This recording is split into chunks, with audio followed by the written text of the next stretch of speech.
près l'eau d'un ruisseau, moi aussi, ô Seigneur, je soupire après toi. J'ai soif de toi, mon Dieu, d'être là devant toi, de venir dans ton temple, me présenter à toi. Je vous invite à chanter ce chant en vous levant si c'est possible.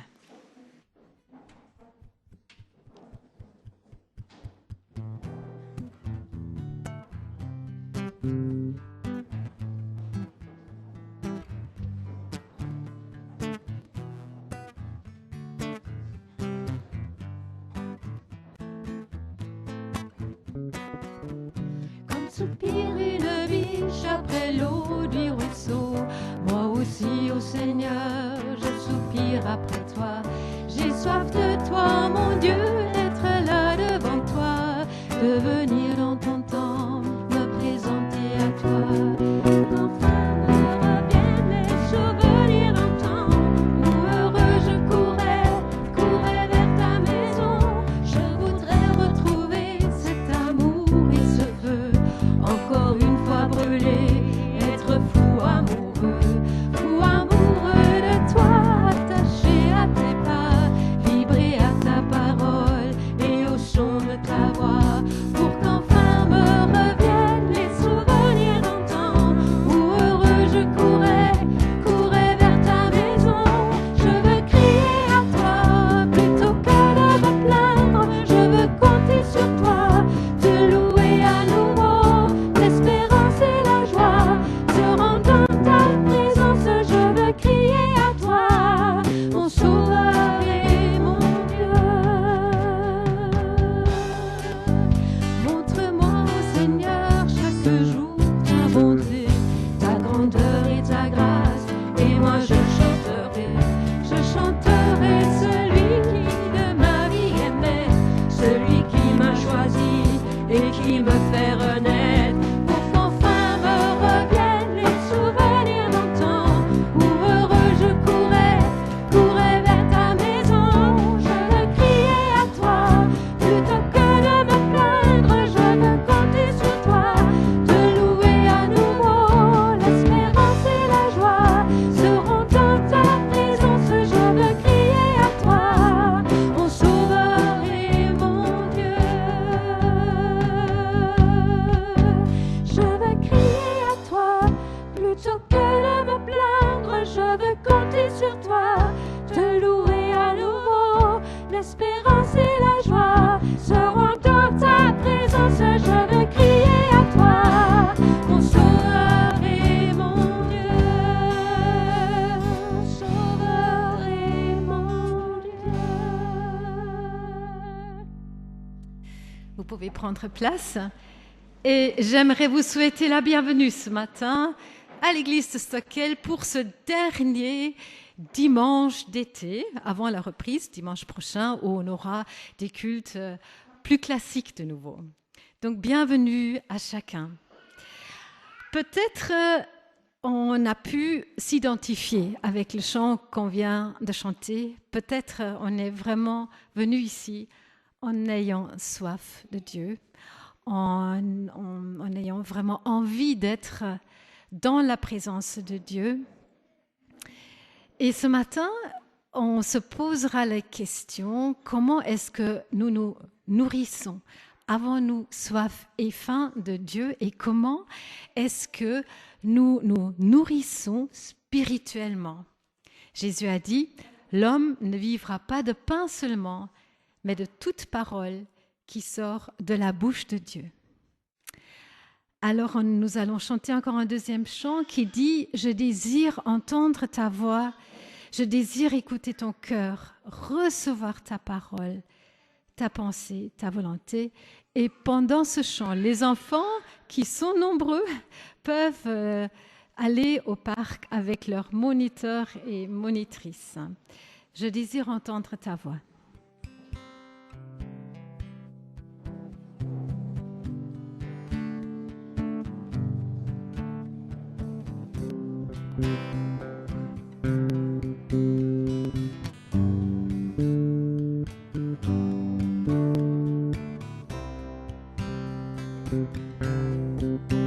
Je désire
Seigneur, nous voulons vraiment entendre ta voix ce matin et nous prions que tu nous parles, que tu nous trouves vraiment tous, chacun, chacune, ouverts à ta voix, à te recevoir. Nous voulons aussi penser à ceux qui ne peuvent pas être parmi nous ce matin. Nous prions que tu leur parles aussi. Vraiment, Seigneur, nous nous attendons à toi pour que nous puissions vraiment entendre ta voix ce matin. Amen.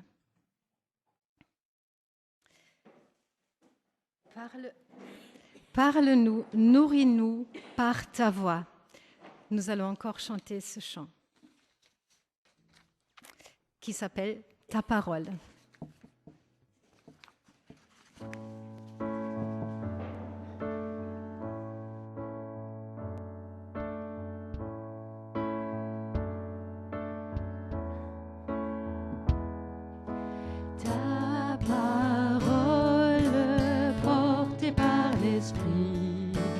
Te révèle et te glorifie, que nous puissions entendre et comprendre.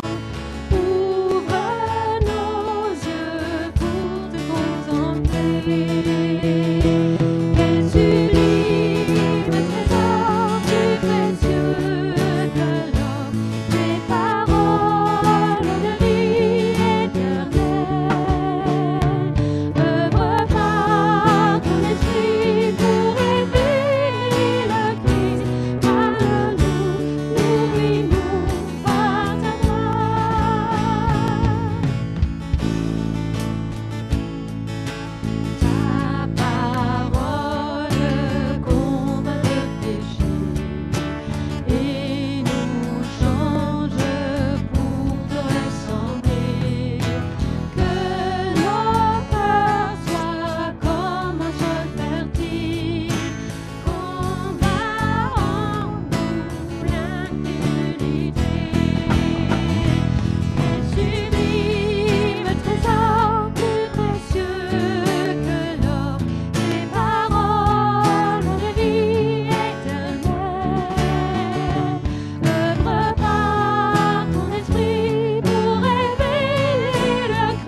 Vous pouvez prendre place. Alors aujourd'hui, notre société accorde une grande importance à l'alimentation saine. Nous avons compris que ce que nous mangeons peut influencer l'état de notre santé. Une consommation excessive en sucre, par exemple, peut être néfaste pour la santé. Pourtant, nous savons aussi combien ces aliments sucrés sont attirants et combien il faut parfois de discipline pour leur résister. Si nous sommes attentifs à la nourriture de notre corps, qu'en est-il de la nourriture spirituelle. Est-ce que nous sommes aussi attentifs à comment nous nous nourrissons spirituellement? Comment nous nourrissons notre esprit, notre cœur, notre être intérieur. Jésus a déclaré « L'homme ne vivra pas de pain seulement, mais de toute parole qui sort de la bouche de Dieu. » Donc, de même que notre corps a besoin de nourriture saine pour être en bonne santé, notre vie spirituelle a besoin aussi de la parole de Dieu pour grandir et être fortifié. Souvenons-nous de la prédication d'Audrey sur l'Apocalypse. L'apôtre Jean reçoit l'ordre de manger le livre de la Révélation, qu'il trouve d'abord doux, comme du miel dans sa bouche, et puis amer.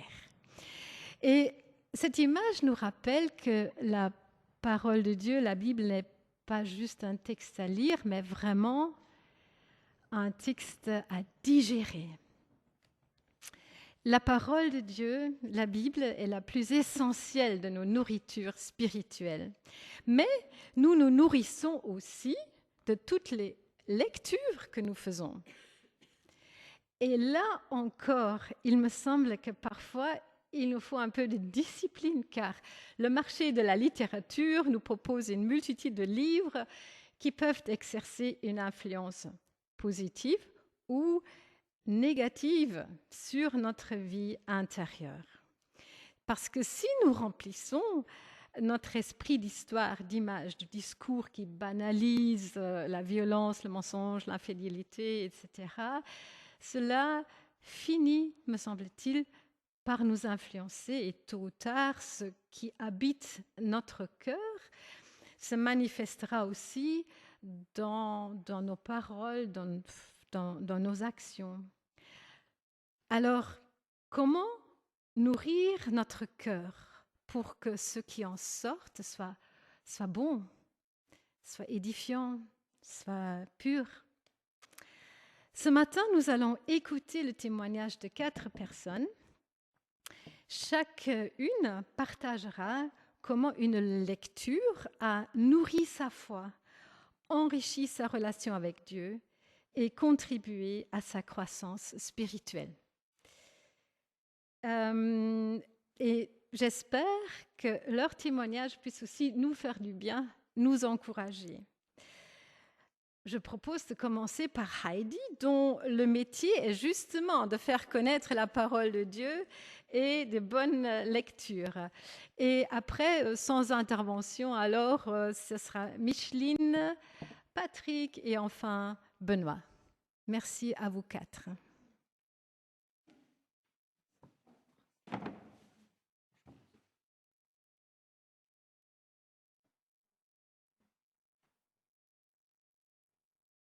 Bon, ça, ce n'est pas le premier livre dont je vais vous parler, alors ça commence bien avec un chouette petit couac. Ça ne fait rien. Vous l'avez? Non, pas grave. Alors, comme introduction, je voulais vous dire, quand on parle d'émotion et foi en Dieu, c'est comme si on parlait de choses contradictoires, comme s'il fallait se méfier des émotions. Alors la question est, à quoi servent les émotions? Et le premier livre, ce n'est pas celui-là, mais le premier livre que j'avais lu s'appelle « Vivre nos émotions avec Dieu ». Et ça, c'était pour moi l'introduction pourquoi j'ai lu celui-là. Dans « Vivre nos émotions avec Dieu », l'auteur nous dit « Dieu nous a créés à son image ». Alors forcément, avec des émotions aussi. Et les émotions nous aident à nous tourner vers Dieu et ainsi aussi refléter sa nature et le caractère de Dieu. Et deuxièmement, Dieu nous a donné aussi des tâches à gérer la terre, à vivre en harmonie avec lui, avec nous-mêmes et avec les autres. Et les émotions sont le moteur pour accomplir cette tâche. Les chercheurs ont constaté que le cortex préfrontal de notre cerveau apparemment nous permet d'accéder à nos émotions. Et ils ont vu que quand une partie est endommagée, la personne a des capacités logiques et de raisonnement excellentes, Par contre, elle est incapable de prendre la plus petite des décisions ni établir de but pour elle-même. Donc, pour cela, il dit, les émotions sont vraiment le moteur qui nous pousse vers Dieu et à accomplir les tâches que Dieu nous a données. Le problème est maintenant que la chute a également affecté nos émotions. Et la bonne nouvelle, par contre, est de nouveau que Dieu veut aussi restaurer nos émotions. Le livre ensuite explique les différentes émotions. Il donne des exercices avec le but de parler, discuter avec Dieu de nos émotions et ainsi aussi avancer vers une restauration. Et puis au travail, une église nous a commandé justement 20 livres de ce livre-là. Vous constatez, c'est pas très beau, ça m'attire pas. Le titre me rebute, ça me parle pas du tout, justement parce que j'avais lu l'autre. Mais j'ai quand même feuilleté, j'étais intriguée, je voulais savoir. Et qu'est-ce que je découvre?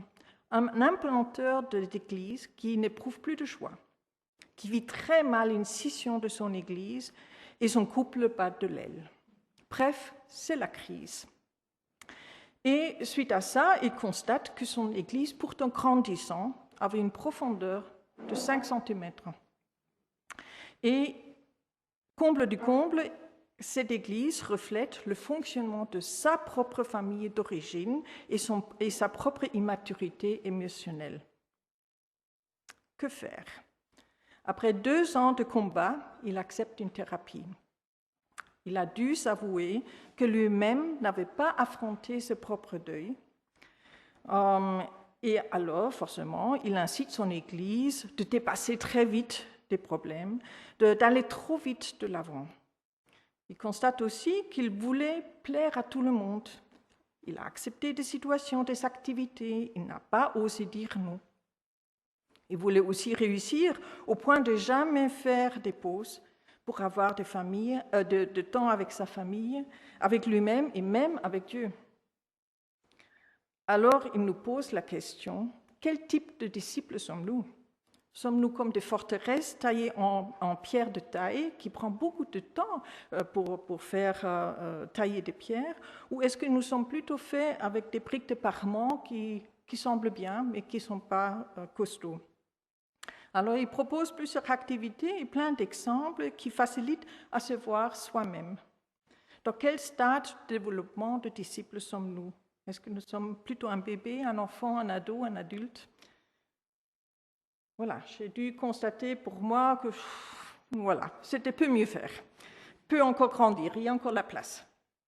Alors maintenant, la question, comment grandir en tant que disciple? Ça, c'était plutôt réjouissif, ce qu'il décrit. Apprendre à être avec Dieu, au lieu de faire tout le temps quelque chose pour Dieu. À prendre le temps de refléter notre vécu, nos émotions, tiens, quel lien, le premier, avec Dieu. Et alors, les émotions peuvent être nos fidèles alliés pour indiquer il y a un problème quelque part, il y a peut-être un conflit, je me sens inconfortable, est-ce qu'il y a peut-être une autre direction à prendre, à poser des bonnes questions. Pour cela, il faut vivre le silence devant Dieu. Et là, je constate, comme d'habitude, c'est un réel défi pour moi. Il faut aussi apprendre à accepter ses propres faiblesses, ses limites. Le livre est évidemment plus riche que mon petit résumé là. Mais alors la question qu'on m'a posée, est-ce que le livre ou ces 2 livres ont contribué à ma croissance spirituelle? Je dirais le constat à l'amiable est posé maintenant, est fait. Découvrir les émotions et son vrai état de disciple est par moments un peu douloureux, inconfortable, mais quand même libérateur. Pour moi, c'est une invitation à continuer ce voyage passionnant vers le silence avec Dieu et ainsi aussi être équipé pour affronter une journée vraiment en paix. Voilà. Important, vu que je suis libraire, j'ai apporté quelques exemplaires.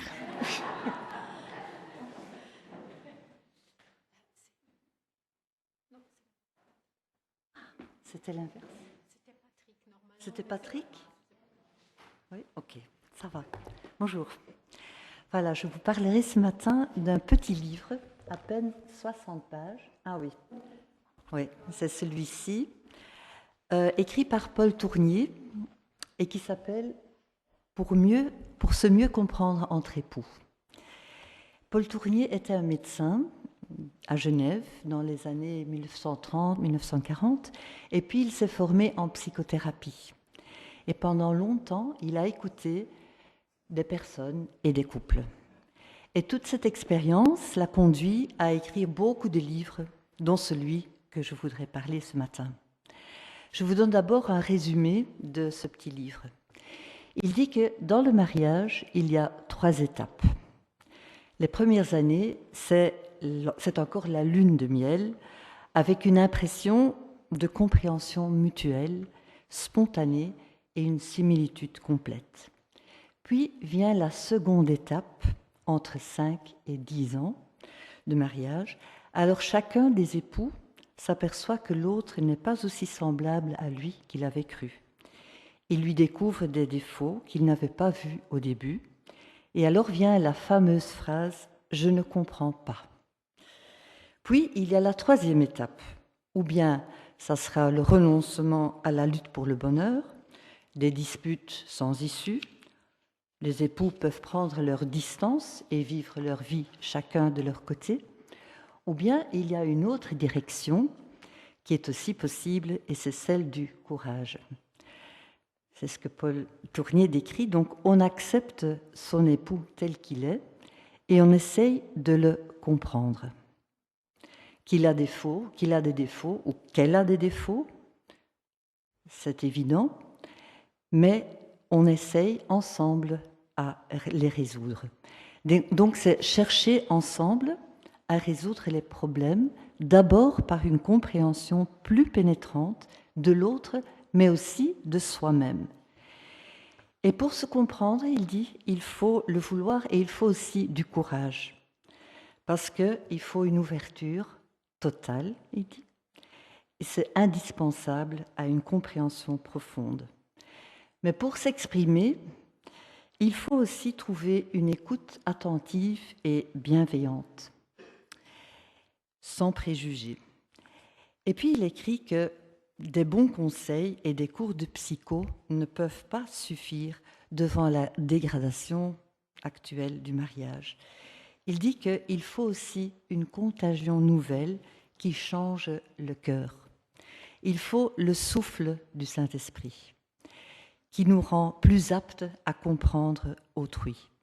Vous connaissez certainement cette phrase de saint François d'Assise, « Seigneur, faites que je cherche plus à comprendre qu'à être compris ».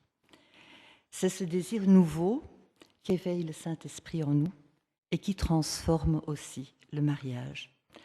Tant que nous sommes préoccupés surtout d'être compris, nous sommes malheureux et nous sommes envahis par la pitié de nous-mêmes. Mais dès que nous nous préoccupons de comprendre l'autre, alors le sens des événements change. Dès que le conjoint ou la conjointe se sentent comprise, il s'ouvre, et parce qu'il s'ouvre, il peut se faire mieux comprendre. Il conclut, « Heureux sont les époux qui comprennent que leur bonheur est donné par Dieu, qui peuvent ensemble le remercier, pas seulement de l'amour qu'il a mis dans leur cœur, mais aussi pour les progrès qu'il leur fait faire par ces difficiles écoles de la compréhension mutuelle. » Maintenant, je viens à ma conclusion personnelle. Ce livre m'a touchée parce qu'il parle d'une façon réaliste du mariage et parce qu'il donne aussi des conseils intéressants basés sur l'expérience de l'écrivain. Ce livre m'aide aussi dans la relation avec mon conjoint, mais aussi avec les proches, afin de les écouter avec plus de bienveillance et d'essayer de les comprendre un peu mieux. Parce qu'il ne faut pas oublier, et ça j'ai oublié de dire, que la compréhension est aussi difficile parce qu'on est tellement différents de tempérament, différents de caractère, et surtout aussi, entre hommes et femmes, il y a des différences qui sont grands et qui sont parfois difficiles à comprendre. Ce livre m'a aidé aussi à voir un peu plus clair en moi-même, ce qui se fait souvent par une ouverture, une plus grande ouverture à son conjoint, parce qu'on discute, on parle et on s'ouvre. Et ce livre me montre aussi que l'Esprit de Dieu, qui travaille en nous, en moi, transforme lentement, progressivement, ma relation avec mes proches par cette difficile école de compréhension mutuelle. Voilà, je vous remercie.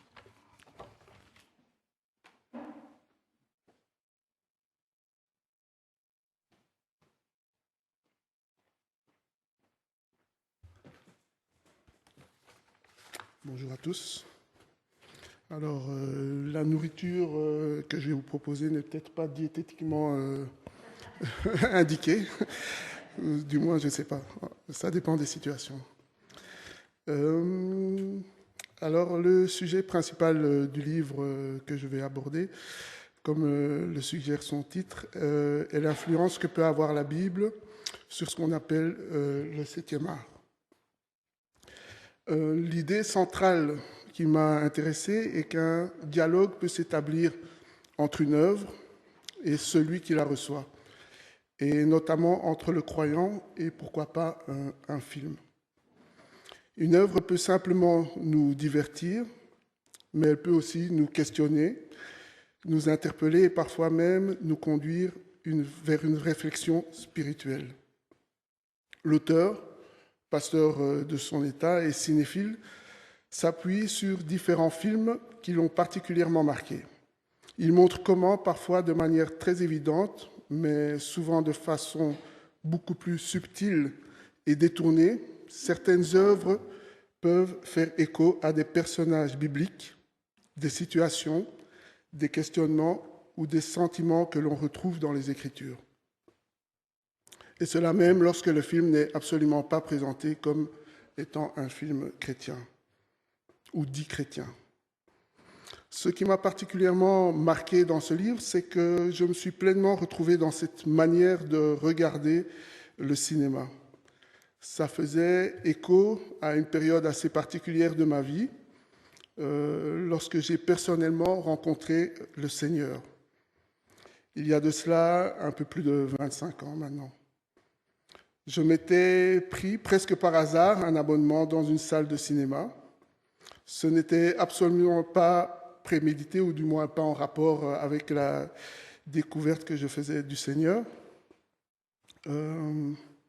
Mais avec le recul, je me suis rendu compte que cette période correspondait plus ou moins au moment où je l'ai rencontré, où j'ai rencontré Dieu.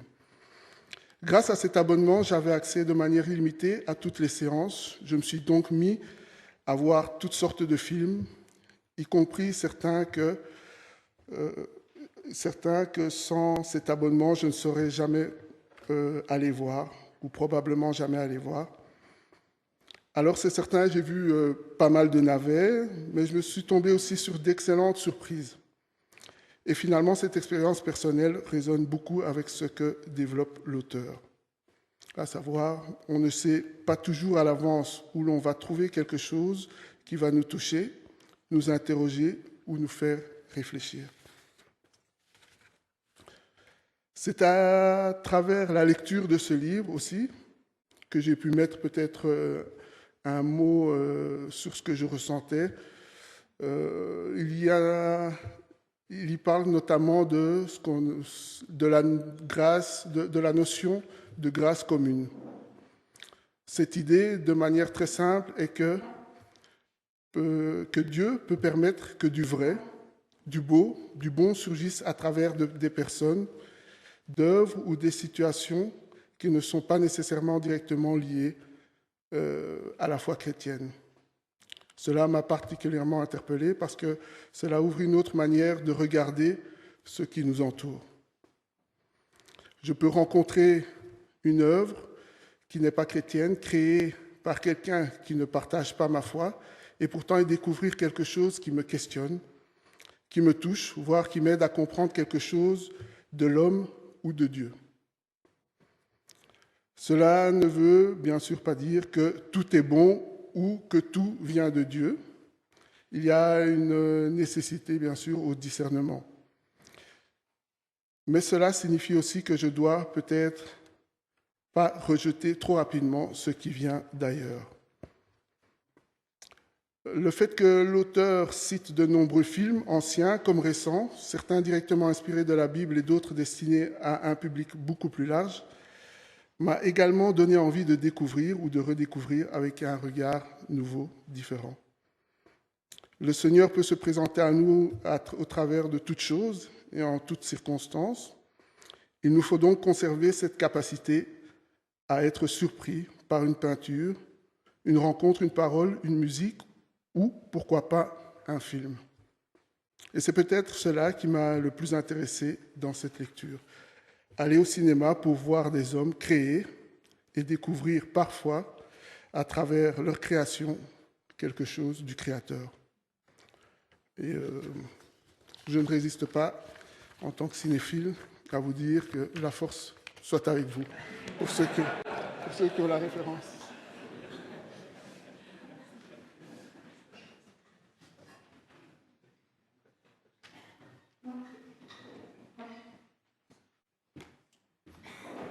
Bonjour à chacun.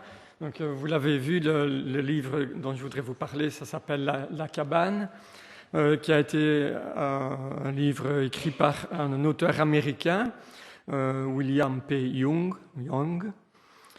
C'est une histoire qui se passe aux États-Unis et c'est un roman, donc c'est une fiction. C'est une histoire que j'ai lue quelque part un peu comme si je lisais une parabole, et c'est sans doute, entre autres, ce style très dynamique, très naturel qui fait que j'ai bien retenu dans ma petite tête cette histoire et que je peux en parler aujourd'hui. Donc en fait, c'est l'histoire d'un père, d'une famille, et il va se passer un drame dans cette famille, à savoir que leur jeune fille va être enlevée par un pervers et elle va être assassinée dans une cabane au milieu de la forêt. Alors vous pouvez imaginer évidemment la blessure du père, de la mère, de toute la famille qui doit gérer cette disparition atroce. Et donc le père vit dans un état de tristesse, de révolte. Il est chrétien, mais il s'éloigne de plus en plus de Dieu, notamment suite à cet événement. Et il se fait par des circonstances que je ne vais pas détailler ici, qu'il va se retrouver lui-même dans cette cabane où sa petite fille a été sauvagement assassinée. Et de façon assez surprenante, c'est là qu'il va rencontrer Dieu. Mais il va vraiment le rencontrer. Physiquement, il va rencontrer Dieu sous trois personnages. Dieu le Père, qui est une femme afro-américaine, noire. Jésus, le Fils, qui est un homme plutôt manuel, un charpentier. Et le Saint-Esprit, qui est là une femme asiatique plutôt discrète. Et donc il va passer du temps avec ces trois facettes de Dieu. Et évidemment, l'auteur profite de cette situation pour aborder le thème de la Trinité. Alors j'aimais bien déjà dès le départ cette façon de présenter Dieu le Père, comme une femme africaine, très extrovertie comme ça, qui bouleverse, qui bouscule un petit peu les représentations conscientes ou inconscientes qu'on a de Dieu. Là, voilà, on s'y fait, d'autant plus que cette femme se fait appeler papa, mais on s'y fait. Alors, je ne résiste pas à vous lire un passage entre le papa, Mac, et Dieu le Père, cette femme africaine, au sujet de la Trinité. Voilà, la Trinité reste pour moi un sujet théologique très compliqué, mais là j'ai trouvé un élément pour moi intéressant, et je vous lis ce dialogue entre le papa de la fille et Dieu le Père, qui dit ceci. Donc Mac demande à papa, mais quelle différence cela fait-il que vous soyez trois et que vous ne soyez pas seuls? Est-ce que j'exprime ma demande correctement? Dieu le Père, papa répond, ouais, c'est assez juste, et elle sourit. Elle répond, ça fait toute la différence du monde. Nous ne sommes pas 3 dieux, nous ne parlons pas non plus d'un seul Dieu avec 3 attitudes différentes, comme un homme qui serait à la fois mari, père et travailleur. Je suis un seul Dieu et je suis 3 personnes. Et chacune des 3 personnes est pleinement et entièrement unique. Mac. Hein? Dieu. Peu importe, poursuit-elle, ce qui est important, c'est ceci. Si j'étais simplement un seul Dieu et une seule personne, alors tu te retrouverais dans cette création privé de quelque chose de merveilleux, de quelque chose d'essentiel.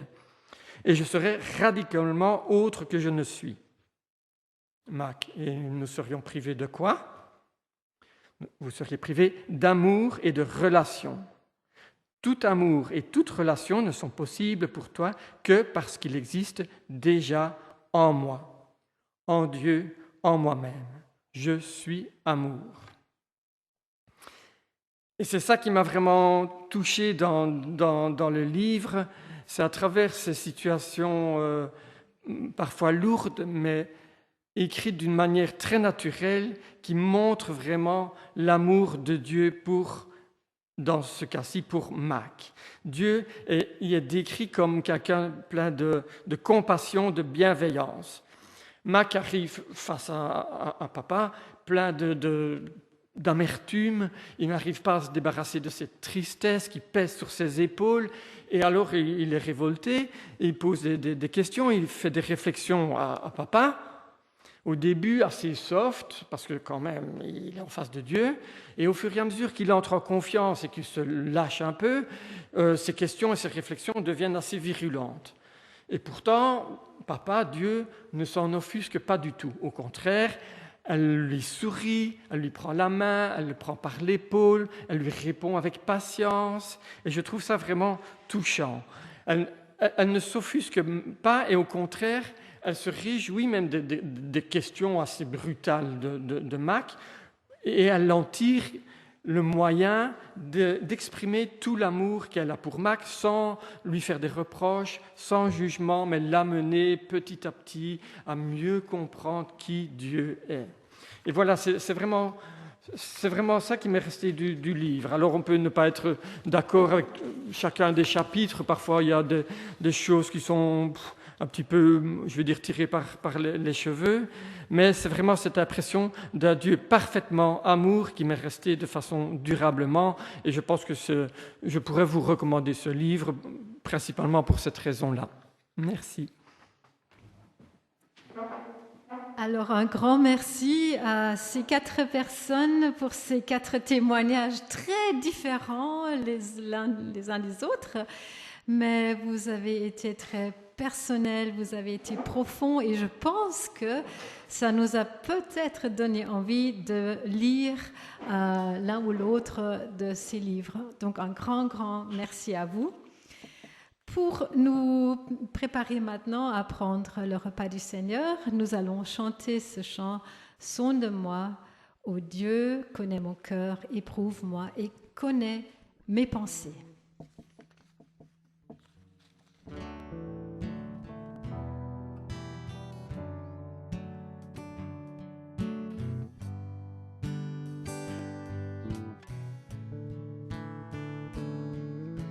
Sonde-moi, ô Dieu,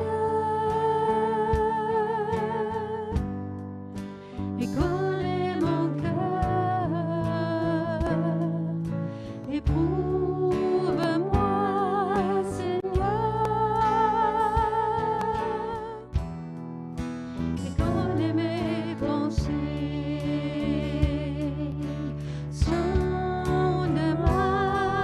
ô Dieu,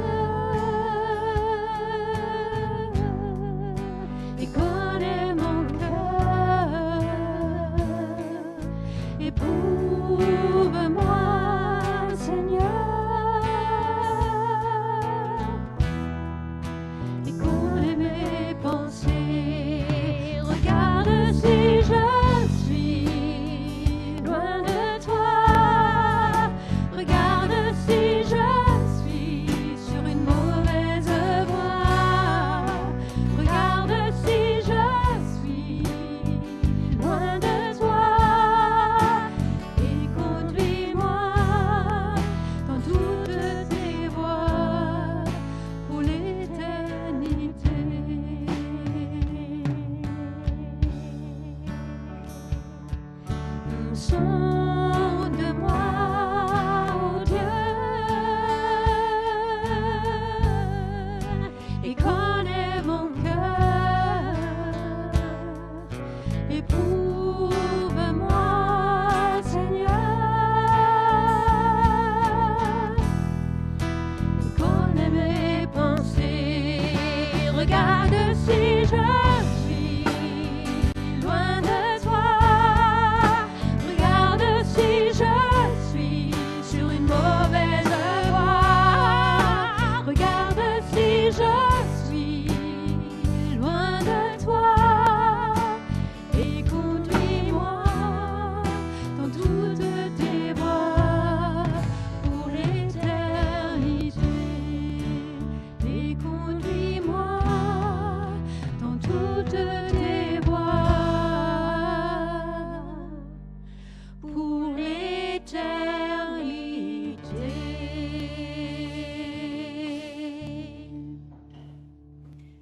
Et je demande à Benoît de revenir pour la Sainte Seine.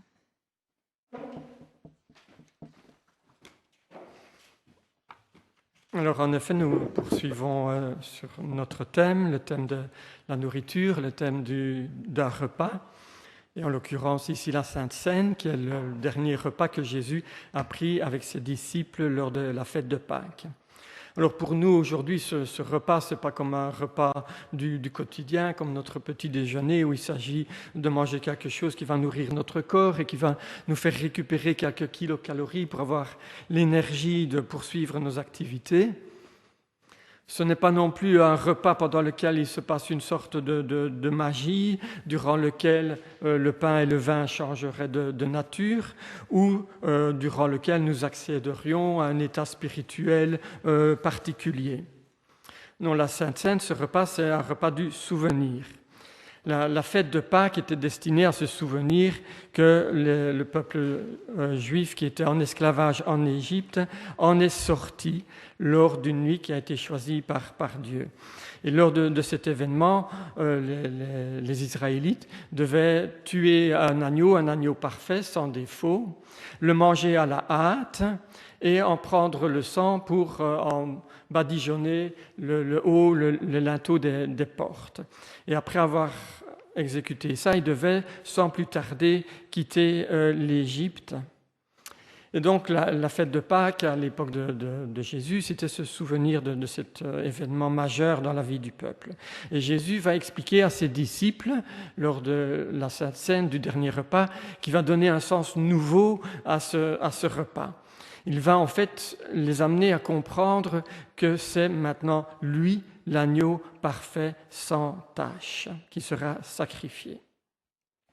Alors je vous lis ce passage dans l'évangile de Luc au chapitre 22 à partir du verset 14. L'heure étant venue, il se mit à table et les apôtres avec lui.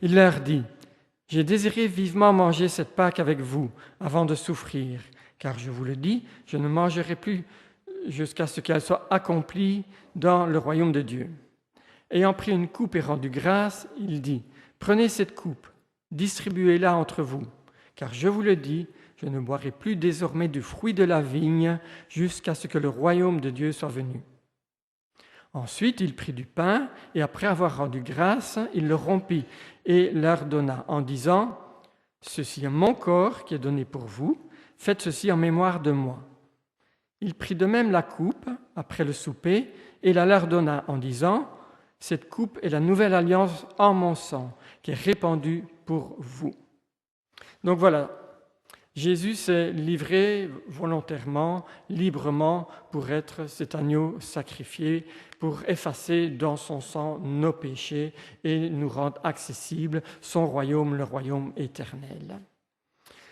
Alors, en alignement avec le thème de ce matin, de quoi nous nourrissons-nous, je me suis dit, mais comment Jésus a-t-il eu la force d'aller jusqu'au bout de ce plan de salut, jusqu'à l'humiliation, la torture et la croix? Où a-t-il puisé la force? Bien sûr, Jésus était parfaitement Dieu, mais en même temps, il était parfaitement homme. Et je me suis dit que Jésus n'a pas lu des magazines de mode ou des magazines sur les derniers modèles de voitures ou de motos. Non, Jésus se nourrissait déjà des Écritures. Jésus lisait les livres des prophètes, il en était même un spécialiste qui les expliquait au temple. Donc Jésus lisait les Écritures, mais peut-être de façon encore plus déterminante, Jésus passait du temps avec son Père. Jésus se retirait régulièrement dans le désert pour se nourrir de la présence de son Père, pour être à son écoute, pour comprendre ce qu'il attend de lui et pour en tirer la force d'aller de l'avant. Jésus n'a pas reculé devant cette épreuve qui l'attendait, grâce, je pense, notamment à cette communion qu'il a eue, qu'il a toujours cherchée avec son Père. Communion tellement intense que finalement, il n'était plus qu'un avec lui.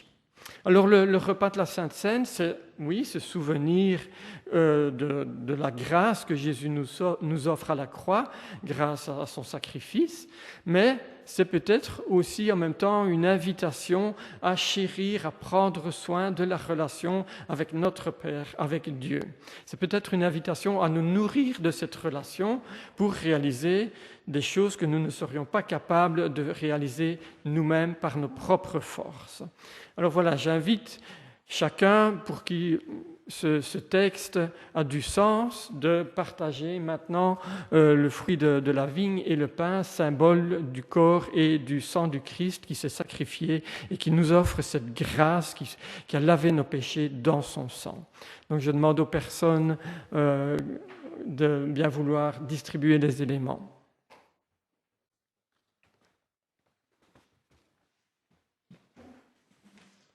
Et pendant ce temps, nous allons chanter « Viens » puisqu'il t'invite à sa table.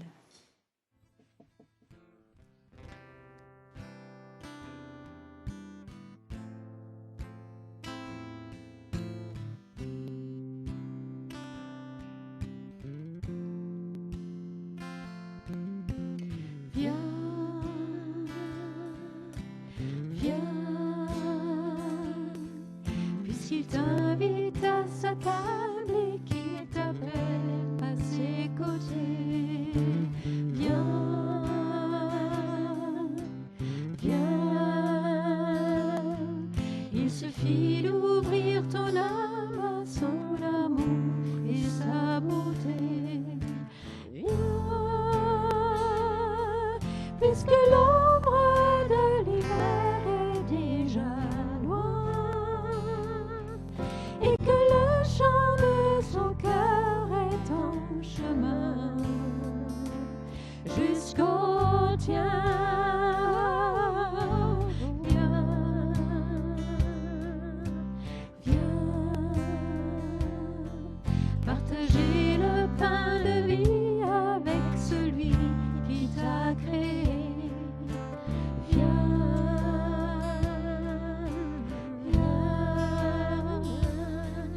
Étancher ta soif au puits de son regard et de sa paix. Viens, puisqu'un souffle en connaisse l'autre rien. Ne te perdras si tu laisses l'Esprit Saint te dire viens.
Voilà, nous aurons encore quelques annonces et c'est Lydia qui va nous informer.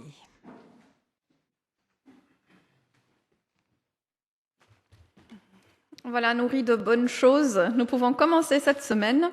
Et ça commence déjà aujourd'hui, à midi, il y a la réunion pour les présidents, les prédicateurs. Une fois par an, on fait cette réunion. Donc, merci de vous retrouver dans le local 7 en haut, à midi, même midi moins 5, pour qu'on puisse vraiment tenir le timing de faire 1h30 ensemble. Cette semaine, un petit peu avant notre culte de rentrée, il y a déjà la reprise des jeudis Je prie. Jeudi Je prie à 19h30 sur Zoom. C'est vraiment une demi-heure. Là, on essaye vraiment aussi de bien garder le timing et on se met à prier, à écouter Dieu aussi. Et bientôt, il y aura un petit témoignage aussi pour que vous sachiez qu'est-ce qu'on fait derrière notre écran pendant 30 minutes. Mais je vous invite à déjà venir, même si c'est une fois, même si vous savez que vous n'êtes pas disponible toutes les 2 semaines, venez. Vous n'êtes pas obligé de prier, vous pouvez simplement être là et écouter, prendre plaisir à cette communion. Le culte de la rentrée, dimanche prochain, si vous êtes curieux, il y a déjà des affiches qui sont arrivées derrière, si vous voulez déjà un petit peu savoir ce qu'on va annoncer dimanche prochain. Donc ce sera vraiment le culte, la rentrée des clubs, les enfants qui vont vraiment reprendre les clubs en haut avec leur programme qu'on va présenter dimanche prochain. La semaine d'après, ce sera le culte de baptême. Notez bien aussi, ce sera une célébration joyeuse. Notre week-end d'église approche vraiment très très vite, le 10 à 11 octobre, et la semaine prochaine, on annoncera le thème et on donnera plus de nouvelles aussi pour les inscriptions. Mais notez cette date, c'est gratuit, mais il faudra commencer à s'inscrire très prochainement. Une dernière annonce, avant l'annonce d'Ariane et moi, on sera là toutes les 2 cette semaine. Nous avons déjà, pendant 2 années de suite, prié avec l'unité pastorale de Stockel-au-Bois en janvier, donc avec les paroisses catholiques de notre commune. On a prié ensemble en janvier. Ils nous proposent aussi de participer au temps de la création qu'ils organisent. Donc très concrètement, il y a une sorte de une marche prière au cœur de la création organisée le samedi 5 septembre à 16h, rendez-vous à Saint-Alix, et vous avez aussi les flyers. Pour ceux qui habitent le quartier, qui ont envie de encore faire meilleure connaissance avec les uns et les autres, c'est vraiment une chouette occasion, et aussi la projection d'un film, et vous trouvez vraiment les informations derrière. Aujourd'hui, c'est l'anniversaire de Caroline, un très bon anniversaire à Caroline, et cette semaine, c'était aussi l'anniversaire de Ingrid.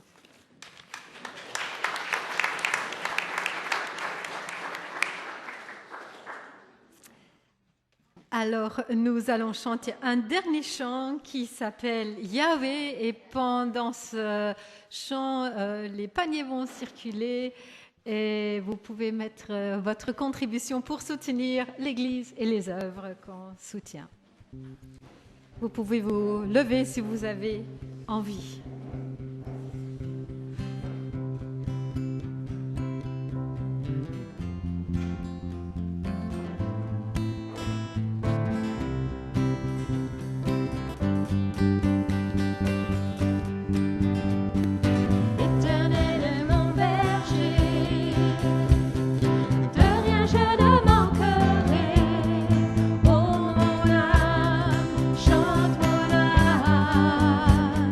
Pas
jusqu'à son retour.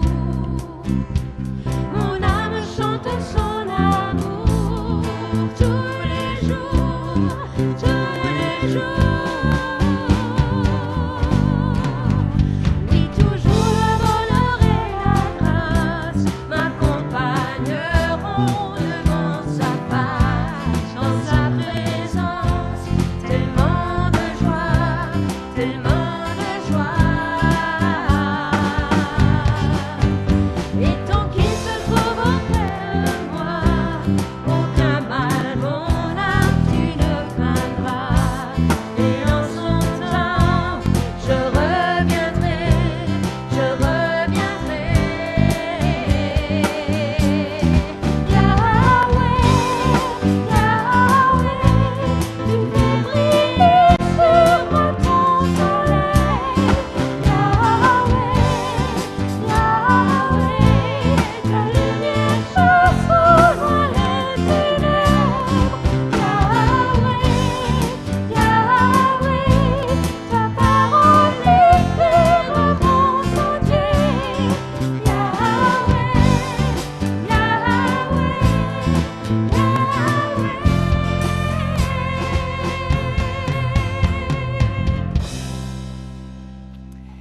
Et en attendant de se retrouver, parce qu'on a chanté dans son temple, je reviendrai, je reviendrai. Donc en attendant qu'on revient dimanche prochain, passez une semaine bénie.